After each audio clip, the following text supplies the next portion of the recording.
Feature Extraction and Inference for Handwriting Recognition by Josep Moon, Dana Modzelewski, Claudia Friedsam, and Will Chambers. For our project, we decided to implement two algorithms for handwriting recognition and evaluate their success in both supervised and unsupervised machine learning.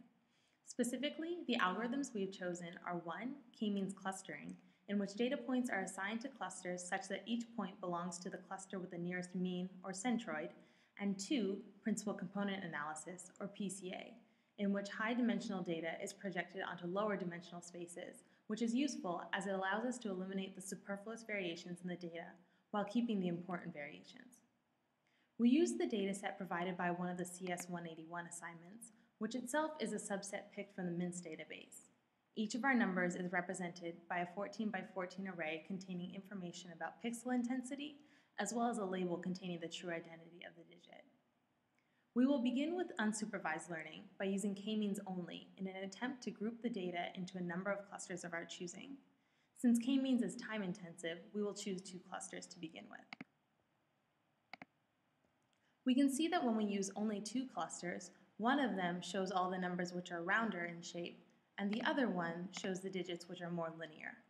Ideally, we would choose 10 clusters, since our data contains the digits 0 through 9, and the end result is that each cluster would contain all the instances of any one given digit and no occurrences of the other digits. After running the algorithm on our data, we can produce a montage of all the digits that were assigned to any one cluster and visually evaluate the success of the algorithm. We can see that some clusters show uniform numbers, while others contain much more variation in the digits.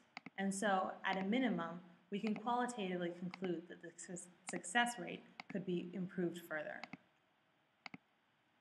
Our goal, then, is to improve the accuracy of the clustering, and we can do this by introducing supervised learning.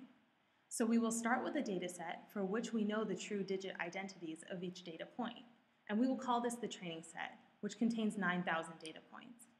We then run PCA on the training set to find the most relevant principal components, which we will use to project the data. We do this by finding the eigenvectors, which correspond to the largest eigenvalues of the data's covariance matrix. We then reduce the same test data that we used earlier for k-means, and using the previously found principal components, we'll assign each data point to a digit based on the distance to the nearest centroid. We can see that this method is faster than k-means alone and produces better results. This can be seen from the ratio of true positives in yellow to false positives in pink to false negatives in blue. And quantitatively, these numbers are displayed in the confusion matrix in the lower right.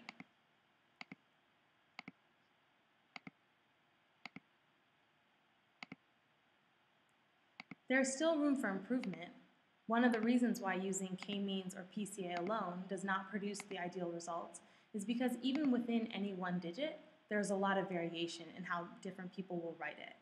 For example, a loopy 3 may end up looking more like an 8 than any of the other 3s. And so in order to account for this variation, we can run the k-means algorithm on each digit separately. Now, unlike before, information about the differences within any one digit is not lost in the aggregate mean. And we can see that by combining the two methods, our results are much improved.